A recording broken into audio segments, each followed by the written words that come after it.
Picture this. A heavy cavalry charge is thundering toward you. 2,000 pounds of horse and armored knight moving at 30 miles per hour. The ground shakes. You are a peasant holding a wooden stick with a crude iron tube lashed to the end. You don't run. You wait. You light a fuse. And then a high-pitched scream tears. The air scree. A lead ball punches through the knight's breastplate like it's paper. The horse collapses. The invincible warrior is dead before he hits the mud. The weapon you just fired is called a pistula. In Czech, it means whistle. It is the great-grandfather of every firearm used today. That word traveled across borders and centuries to become the English word in your vocabulary right now. Pistol. This weapon didn't just kill a knight. It killed the entire Middle Ages, and the man who put it in your hands is Jan Žižka. History loves the young and the beautiful. Alexander the Great, Napoleon, Joan of Arc. Jan Žižka was neither. He enters our story as a 60-year-old wreck. One eye's already gone, gouged out years ago, leaving a scarred, flat patch of skin on his face. He is destitute, a minor noble from Trochnov, who spent decades as a mercenary. Doing the dirty work that kings were too polite to mention, he wasn't a hero. He was a survivor who knew the ugly mathematics of a street fight. But in 1419, the Kingdom of Bohemia wasn't looking for a hero. It was looking for an executioner. The Catholic Church had just burned the reformer Jan Hus at the stake, sparking a religious rebellion that threatened to tear Europe apart. The Holy Roman Emperor Sigismund, the Red Fox, marched on Prague with the full blessing of the Pope. His mission was simple: exterminate the heretics, burn the villages, kill the men, silence the rebellion. Sigismund had the finest army in Christendom. The Hussites had farmers, women, and priests. It looked like a slaughter waiting to happen, but Žižka saw what the emperor missed. He looked at these terrified peasants and didn't see victims. He saw engineers. He saw a workforce that could turn farm wagons into mobile fortresses and threshing, tools into weapons of mass destruction. The test came immediately.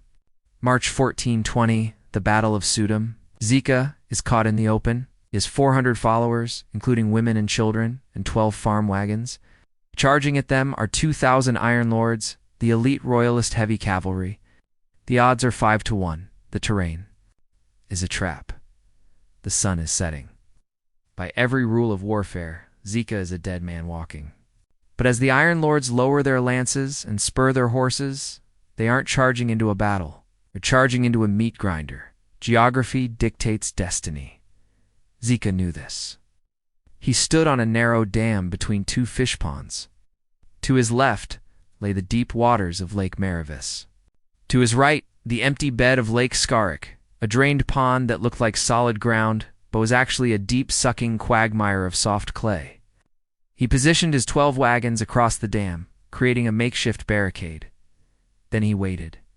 The royalist, Commander Bohuslav of Zivomberg, looked at this formation and laughed. He saw a dead end. He saw peasants trapped against the water. The Iron Lords didn't bother with a strategy. They didn't scout the terrain. Why would they? They were the tanks of the 15th century. They lowered their visors, creating a narrow slit of vision, and spurred their horses forward. They aimed for the dry pond bed on the right flank, intending to sweep around the wagons and butcher the heretics from behind. The charge began with thunderous momentum. Hooves tore into the earth, but as the heavy war horses hit the bed of Lake Skarik, the ground swallowed them. The clay, deceptively firm on the surface, gave way. The momentum of the charge vanished in seconds. Horses sank to their bellies, thrashing in panic. Knights, in full plate armor weighing over 60 pounds, tumbled from their saddles into the muck, and then the trap sprang. The Hussite women had done something peculiar before the battle. They had taken off their long veils and spread them across the mud.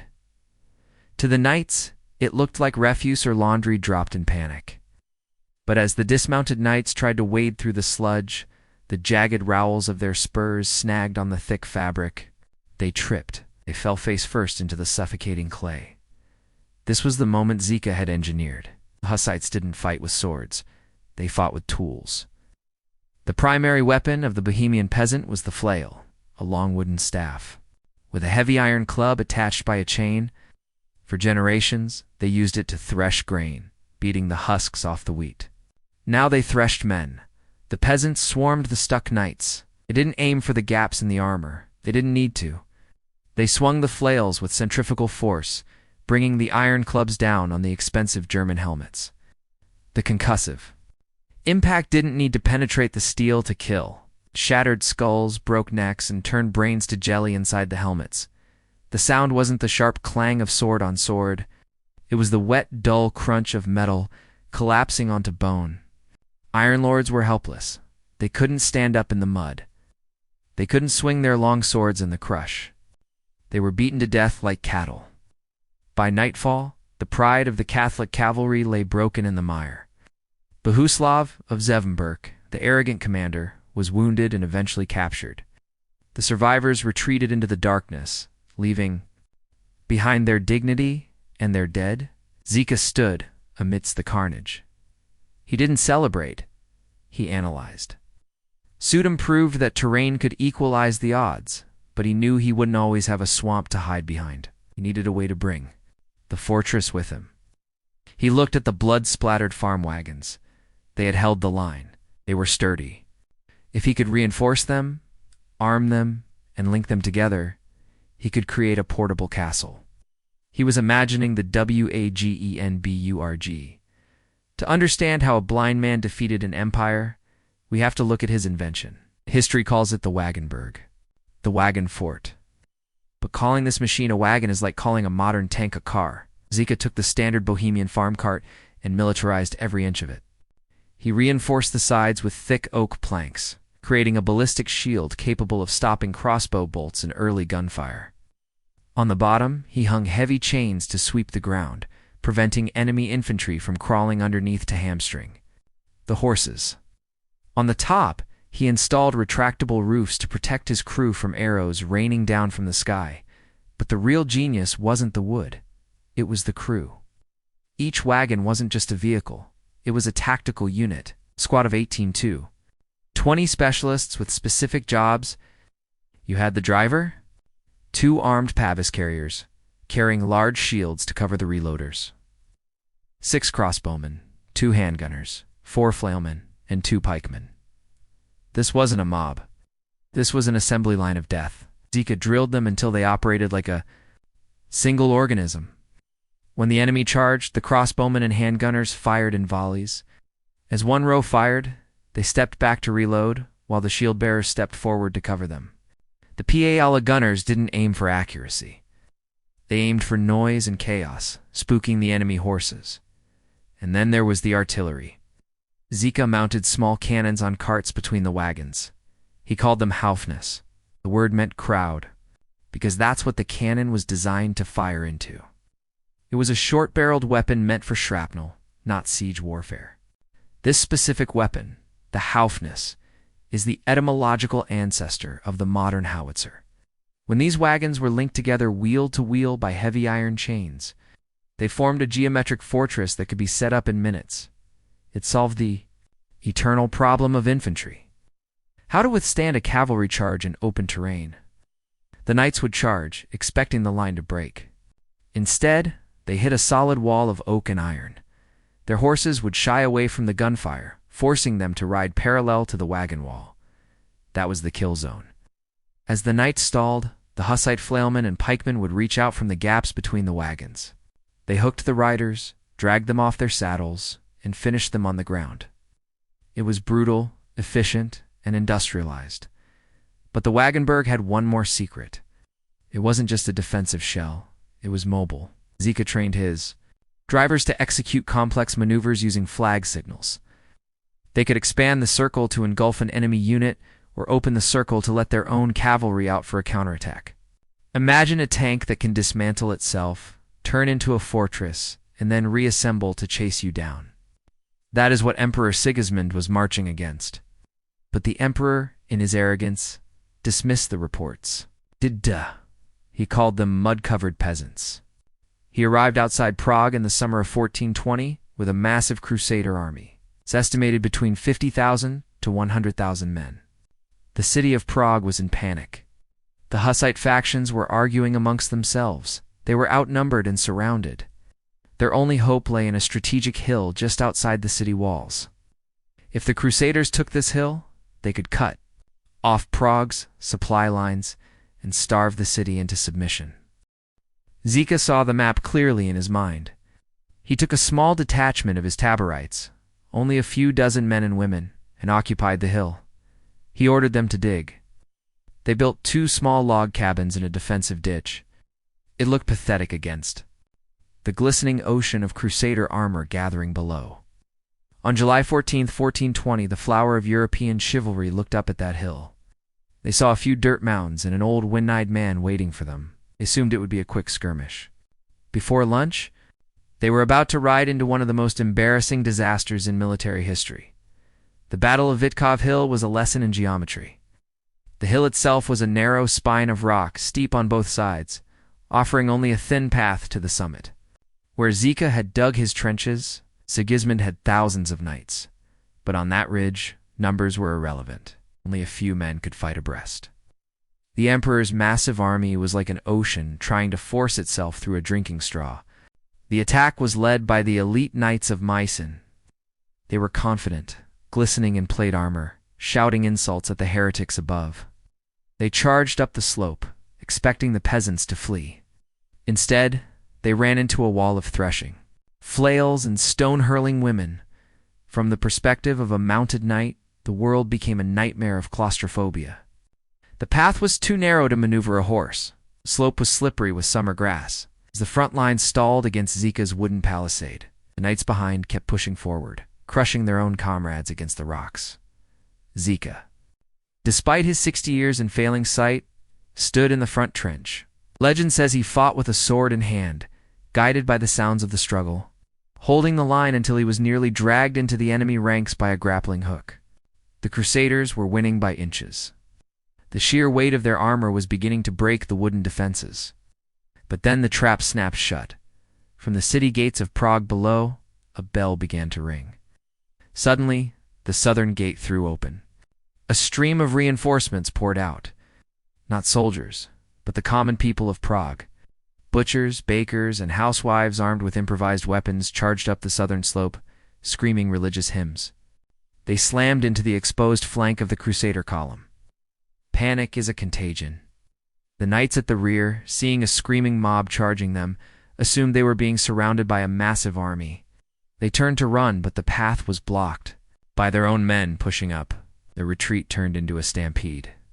Horses reared and plunged off the steep cliffs, taking their riders with them. Men, in heavy armor, tumbled down the rocky slopes like stones, breaking their limbs before they even hit the bottom. Emperor Sigismund watched from a distant hill as his invincible crusade evaporated. He saw his elite cavalry trample each other to death to escape a few dozen peasants. The psychological blow was devastating. The Red Fox realized that these weren't just rebels. They were zealots who fought with a ferocity that mercenaries couldn't match. Sigismund withdrew his army. He had himself crowned King of Bohemia in a hasty ceremony at the nearby St. Vitus Cathedral, just to save face. Then he fled the country. The siege of Prague was broken. The victory at Vitkov Hill changed everything. It solidified Zizka's status, not just as a commander, but as a holy figure. The Hussites believed God was personally directing his blade, but the war was far from over. The internal politics of the rebellion were getting bloody. While the external enemy retreated, the internal enemies, factions, greed, and theological disputes began to rise. And for Zizka, the personal darkness was about to become absolute. He had defied kings and emperors, but he couldn't defy biology. He had one eye left, and fate was aiming for it. During a minor siege at the castle of Rabi in Isarayi, a stray arrow, or perhaps a splinter of wood from a pear tree struck by a cannonball, found its mark. It struck his remaining good eye. The infection set in. The doctors tried to save it, but the damage was irreversible. The general was now completely blind. Most commanders would have retired. How can you lead an army when you cannot see the terrain, the enemy, or even the sun? But Jan Zizka was not most men. As his vision faded into permanent blackness, his mind expanded. He was about to demonstrate something that defies belief. He would become a better general without his eyes. Blindness usually ends a soldier's career. For Žižka, it merely removed the distractions. Inside his command tent, the world was pitch black. But in his mind, it was a grid of high-definition clarity. He developed a system of command that was centuries ahead of his time. Couldn't see the battlefield, so he forced the battlefield to be translated into data. He surrounded himself with a team of trusted adjutants. His eyes, they didn't just tell him the enemy is over there. That was useless. Žižka demanded specifics. How steep is the slope in degrees? Is the mud ankle deep or knee deep? Which way is the wind blowing the smoke? Where is the sun relative to the enemy's visor? He gathered these data points and constructed a dynamic 3D map in his head. Historians compare it to a grandmaster playing blindfold chess. But with thousands of lives at stake, once the map was set, he moved his units with terrifying precision. To control an army he couldn't see, Žižka invented a language of signals that cut through the chaos of war. He couldn't rely on visual cues, so he standardized a system of flag waves for the captains and drum beats for the soldiers. A specific rhythm meant reload, another meant close ranks, and another meant rotate the wagons. This necessity for order led to the creation of Žižka's military ordinance in 1423. It was the first systematic military code of conduct in Central Europe. It didn't care if you were a peasant or a noble. Everyone followed the same rules: stealing, death; disobedience, death; breaking formation to chase loot, death. He turned a chaotic religious mob into a professional machine that operated with the synchronization of a clock. The soldiers ceased to be individuals, became the limbs of the blind general. When he pointed a finger in the darkness of his tent, 1,000 men moved in the light. But this discipline was about to be tested against the impossible. In late 1421, Emperor Sigismund returned. He brought a new massive army of Hungarian cavalry and German mercenaries to the town of Kutna-Hora. This wasn't a siege, it was a trap. The town of Kutna-Hora was the silver mining capital of Europe. The miners were German Catholic, and they hated the Hussites. Žižka marched his army to the city, thinking he would find a defensible position. Instead, he walked into a betrayal. The German miners inside the city slaughtered the Hussite garrison and opened the gates to Sigismund's army. Simultaneously. The imperial army surrounded Žižka's camp from the outside. The blind general was trapped. He had his back to the hostile city walls, and in front of him lay the emperor's overwhelming force. He was completely encircled. No food, no reinforcements, freezing cold. Sigismund rubbed his hands in glee. He had finally cornered the blind dog. He decided not to attack immediately. He would let the cold and hunger do the work. He believed the Hussites would surrender by morning. He was wrong. Žižka wasn't planning a surrender. He was calculating the trajectory of a cannonball. While Žižka sat in his tent, a horror story was unfolding inside the city walls. The German miners of Kutna-Hora weren't just killing Hussites. They were disposing of them. They dragged captured partisans to the deep silver mine shafts, pits plunging hundreds of feet into the earth. They threw them in alive. One shaft alone, called Kayanek, reportedly became the grave of over 1,000 people. The screams echoing up from the darkness served as a grim warning. Surrender meant a long, dark death. Outside, the temperature dropped. Sigismund's army tightened the noose. The emperor went to sleep warm and confident, believing the blind dog was finally caged. He expected a desperate negotiation in the morning. He woke up to the apocalypse. Žižka did the one thing a defensive army is never supposed to do. He attacked. But he didn't send men charging with swords. He changed the geometry of the wagonberg. Instead of a static defensive circle, he ordered the wagons to form a parallel column, a moving hallway of wood and iron. At midnight on December 21st of 1421, the Hussite army surged forward. They didn't spread out. They concentrated every ounce of firepower they had, every cannon, every handgun, every crossbow, onto a single narrow point in the imperial line. It was the first instance of a mobile artillery barrage in human history, Imagine the scene. The imperial soldiers, shivering in the dark, suddenly saw a wall of fire rushing toward them. The sound was deafening. The Houthness cannons blasted shrapnel at point-blank range, carving a tunnel of meat and bone through the enemy ranks. The horses of the Hungarian cavalry panicked. The sheer volume of noise and fire created a psychological shockwave. Zizka drove his entire army right through the hole he had blasted in the enemy line. He didn't stop to fight, drove through them. By the time Sigismund realized what was happening, the Hussites had vanished into the countryside. The emperor thought he had won. He assumed Zizka fled in terror. So Sigismund led his troops disperse to find warmth and loot the abandoned camp. He thought the war was over. 2 weeks later, the ghost returned. Zizka didn't run away to hide. He ran away to refit. He reinforced his army, turned around, and marched back at double speed. He caught the imperial army completely unprepared at the village of Nobavity. The hunters became the prey. Sigismund's forces, scattered and drunk on victory, collapsed. The retreat turned into a rout. As they fled across the frozen Sazva River, the ice gave way under the weight of their armor. Hundreds of knights drowned in the freezing water, pulled down by the steel that was supposed to protect them. Zizka had not just escaped a trap. He had turned it into a tomb for his enemies. Victory is dangerous. When the external enemy disappears, the internal knives come out. With Emperor Sigismund beaten back, the Hussite movement began to fracture. You had the moderates in Prague, rich merchants and nobles who just wanted to drink wine from the chalice and go back to business. And then you had the radicals and Tabor Zikas, people who wanted to burn the feudal system to the ground. The tension snapped. The warriors of God turned their flails against each other. But Zizka had no patience for politics. To him, discipline was binary. You were either a soldier of Christ, or you were an obstacle. When a sect of Hussite extremists called the Adamites began roaming the countryside naked, claiming they were in the Garden of Eden and practicing free love, Zizka didn't debate theology. With them, he marched on their island hideout, slaughtered them, and burned the survivors. He was the revolution's immune system, ruthlessly attacking any infection, even within his own body. The nobles of Prague decided the old blind man was too dangerous to live. They formed a coalition to crush him. They knew his tactics. They knew his wagons. They thought they could beat him because they understood him. They were wrong.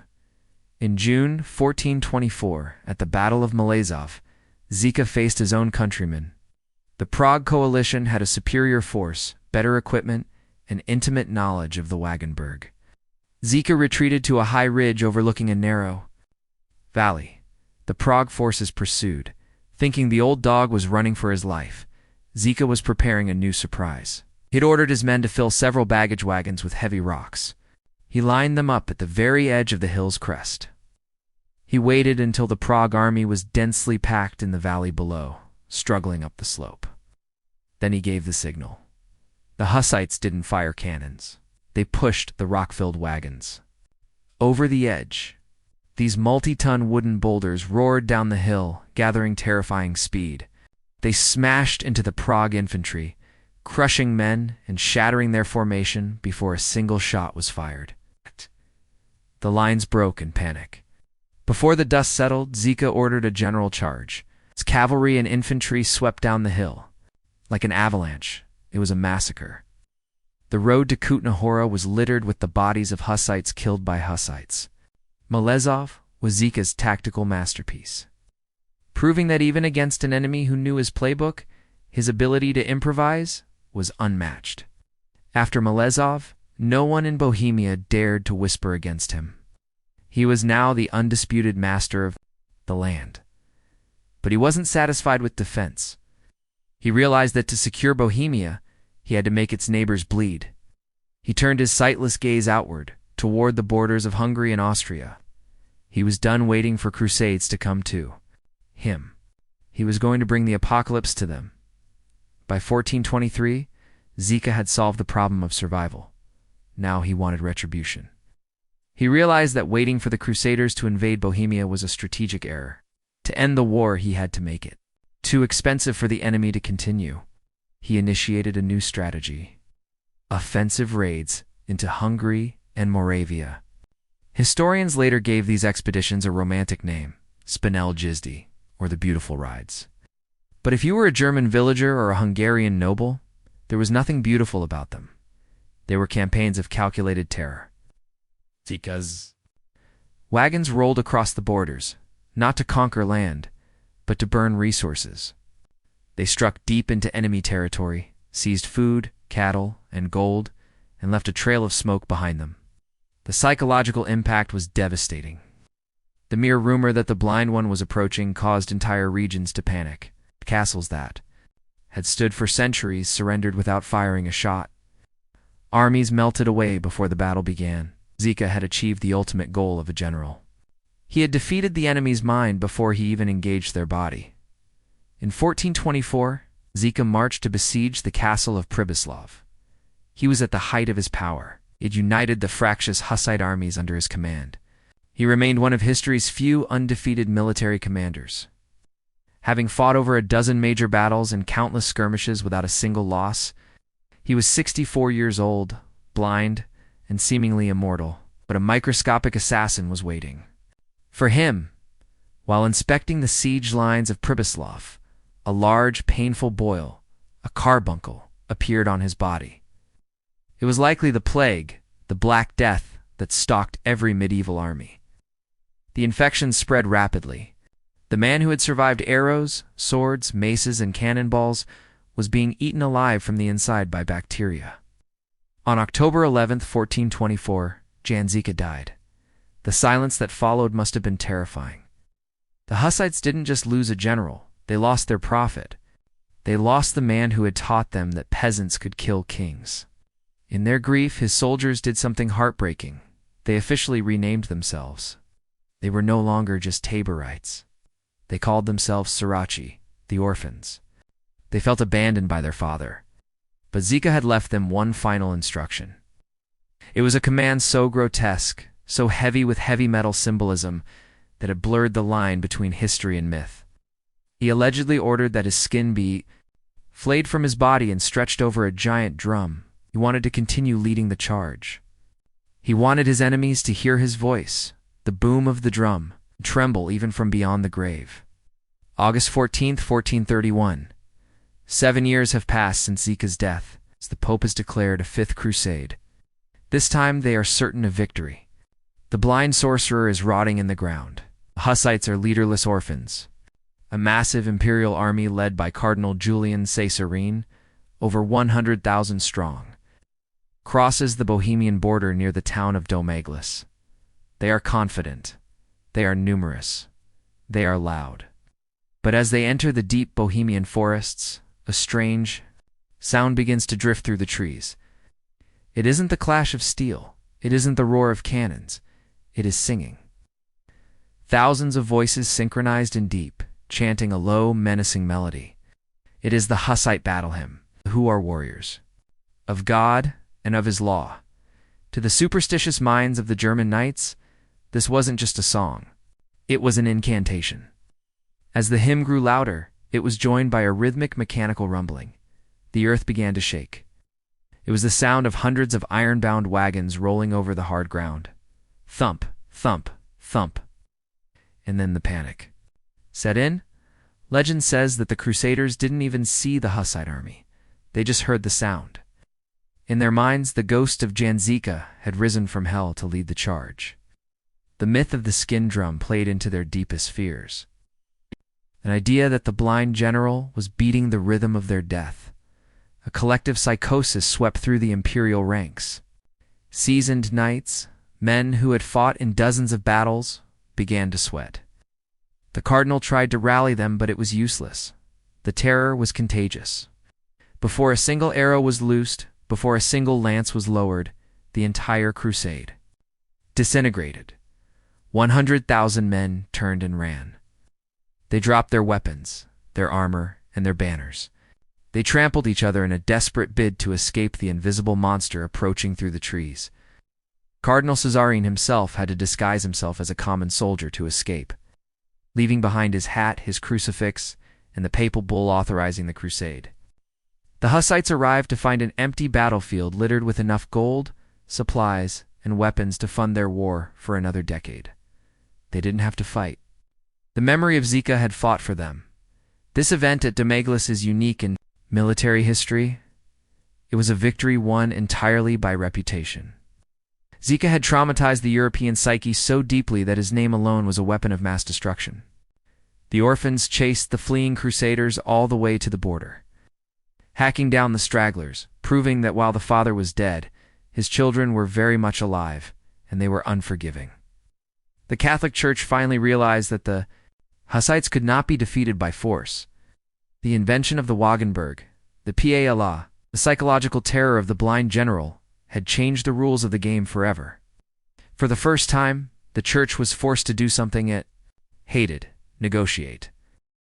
The Hussite Wars eventually ended not with a bang, but with a signature. In 1436, the Catholic Church, exhausted and humiliated, signed the Compacts of Basel. For the first time in history, the Church officially negotiated with heretics, granted the Bohemians the right to receive communion in their own way. It was a victory won by the iron will of a man who had been dead for 12 years. Žižka left behind more than just a peace treaty. He left a blueprint for the future of violence. Look at a modern main battle tank. It is heavily armored, carries a large cannon, and uses machine guns to suppress infantry. It is in essence a mechanized Wagenburg. Žižka was the first to realize that firepower needs mobility and protection to be decisive. He didn't just invent a tactic. He invented the concept of armored warfare, and then there is the word itself. Every time a police officer draws a pistol, they are paying linguistic tribute to the Czech piela, the whistling pipes that Žižka's peasants used to shatter the age of chivalry.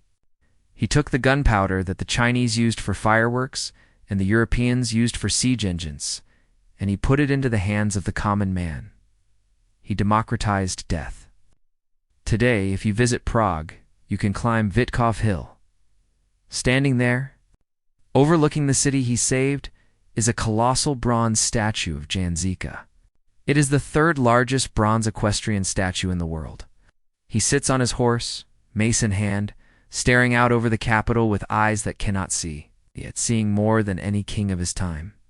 Žižka's story is a terrifying but inspiring, a reminder of the power of asymmetry.